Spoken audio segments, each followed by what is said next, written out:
You are listening to the Scars and Guitars podcast. My name is Andrew Mackay-Smith, and I hope wherever you are in the world and whatever you're doing, you are doing extraordinarily well. The bloke that you're about to hear from, his name is Colton Ulery, and he is the frontman for a band from Ohio in the United States of America called Sink the Ship. The reason for the conversation was to promote Sink the Ship's new album. It's called Perseverance. Perseverance is a mean slice of, I guess you'd call it pop-infused metalcore. Not sure if the band would agree with that. But anyway, let's hear what Colton has to say. Here we go. Colton, welcome to the show. I've had a bit of a listen to Persevere, mate. It's a cracking effort. Are there any themes or concepts across the new album? I think that one of the main themes on it is maybe anxiety, depression, and just maybe how you handle yourself when you get put in certain bad spots in life. So yeah. Yeah, wow, okay. Is that something that you've had personal experience with, or is it a bit like method acting where you're stepping into the mode of a character? Oh no. So I think that everything that I write is drawn from my own life. So yeah, everything I write about is definitely something that I've gone through at one point. So. Yeah, okay. And tell us about the album artwork as well. Yeah. So the artwork. I'm trying to think of the best way to describe it. So yeah, it's like a guy who's obviously dead, and he's in a suit and he is underwater. And I think that maybe the theme of the artwork is that even though he's dead and he's underwater and there's all these sharks and he is dead, that he has a soul that still wants to kind of keep on. And I think it ties in well with the name of the album, which is Persevere, because you can see on the cover that his eyes are still there, but everything else about him is not there. It's dead. So yeah. Yeah, okay. And Levi Benton, who I've spoken to a number of times and is a champion of a human being, he appears on the cut everything. So how did the introduction to Levi come about? I think that we were trying to find somebody to contrast with the other feature that we had on the album, which is Bert from Chunk the Captain Chunk. And we were like, okay, so who can we get that would just really, really sound heavy as fuck?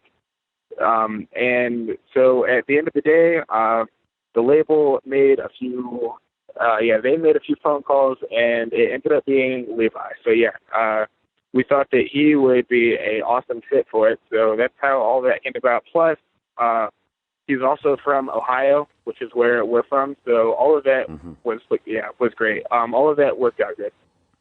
Yeah, wonderful. And do you think there's going to be an opportunity for you guys to tour together in the near future? I certainly hope so. It was definitely talked about while he was here with us doing the video. I think that's all up to their team. But I think that we left a pretty good impression on him, and I think everybody, we all hit it off well, and I think that is for sure something that's possible. Cool. Now, just referring to the track again, I was reading some of the comments underneath the video on YouTube for everything.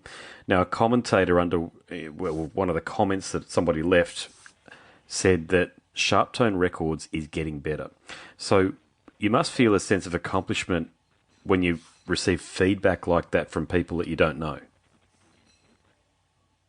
Yeah, I actually read that comment about an hour ago, and it feels awesome because there are already such heavy-hitting, great fucking bands that are on the label, and for anybody to hear my band's song and say, okay, well, you guys are now, that much more than, that feels great for us, because just last year, we were absolutely nobodies. So, it feels really awesome for people to hear the music and like it that much. So. Oh, cool. Is that something you normally do? Do you go and read some of the social media comments that are posted to images of the band on Facebook or whatever it might be? Honestly, I try to stay away from that because I don't want to read anything, that's like that or whatever. but for this song particularly, I noticed that the views were higher a little bit faster than the other songs. So I was like, okay, like maybe the song's being like received well or whatever. And so I decided to read the comments for this one song. And yeah, I think that it's being received well, and I'm glad that I looked this time. But no, normally I do not read. No, I'm with you on that one there. I've got the podcast series and, of course, the Facebook page, and I've got to say I don't really read the comments. Yeah, I was listening to, you probably do the same thing, Jamie Jaster's podcast series. You know, Jamie Jaster from Hatebreed? Oh, yeah. Yeah, so he's got that excellent podcast series of his, and he's got all sorts of theories about fan engagement and fan interaction, but I think one of the things that either he said or one of his guests said was that what's the point in responding to people who don't know you? There's no point in going on there and feeling a sense of an emotional attachment to a comment that's made either positive or negative when you don't know the person, you don't know what they're experiencing in their life up to the point that they've actually made that post. I could definitely agree with that, and I think maybe deep down that's why that I don't feel obligated to do it either. So, yeah. All right, let's talk about influences. So, who inspired you to form a band? Honestly, I think maybe most people would say a band that's like well known, but for me, just when I was a kid, we had a pretty strong scene where I'm from, and I went to a lot of shows that were just like bands that were like from like where I'm from. And so I was probably like in the 7th grade the first time I went to a show, and I fell in love with it. And like that was back in like the days where everybody used like MySpace, and so like these shows were like huge. So yeah, I think just being around the music scene at a young age, and then realizing that I was able to also do the same thing. I was like, okay, so I can write music and I want to be on stage. And so, yeah, I think just by being around it at a young age, it made me want to do it. So. Okay, fantastic. And what about Australian fans and listeners? Have you received much feedback in the last few months, given the lead up to the release of the excellent album from us down here?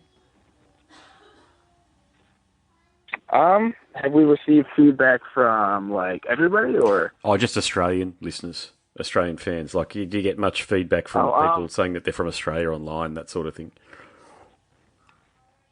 I can honestly say that there have been a few people, you know, that have said like, oh, you know, like this is blah blah blah, and then they'll say that you know from Australia, but I don't read the comments that much, like I said, so I don't really know where everybody's from, but yeah, I mean, there has for sure been a few people. We actually got a direct message like last week about the last song that we released, and that guy said he was from he was from Australia too. So okay, there you go. Sorry, I should have framed the question. Do you get to send a lot of merch down here and that sort of thing? Sorry about that. Yeah. We have not sent anything to Australia yet, but our band is pretty small still. So we It'll build. Get excited when people are doing. So yeah. All right, mate, final question. What do you hope the future holds for the band? So what are your aspirations? Where do you want to take the band? I'm hoping that we can maybe turn this into a full-length thing. We want to do it on our own. I don't know. I hope that we are able to keep like producing music that's going to keep the band afloat, and it's nothing that's too like outdated. We obviously have a sound that we like. I personally am not afraid to go anywhere with music. I don't care to, sort of like evolve the sound if it's needed. But yeah, I think that everybody's main goal right now is to just like make sure that it'll last and that we can keep doing this for years to come, and that the band is like continuing to grow. So. Very grounded response, mate. So congratulations on the album, and we certainly hope to see you down here at a tour in Australia sometime soon. I honestly hope so too. We have some plans for Europe, but we don't have anything for Australia yet. But I hope that the guys that handle that do have us down there soon, because you guys seem awesome. No worries, mate. Well, I'll do my bit to promote the album for you down here. As I say, you are listening to the Scars and Guitars podcast. My name is Andrew Mackay-Smith, and that was my conversation with Colton Ulery, the fella out the front of a band from the United States of America, Ohio to be precise, called Sink the Ship. Thank you so much for listening.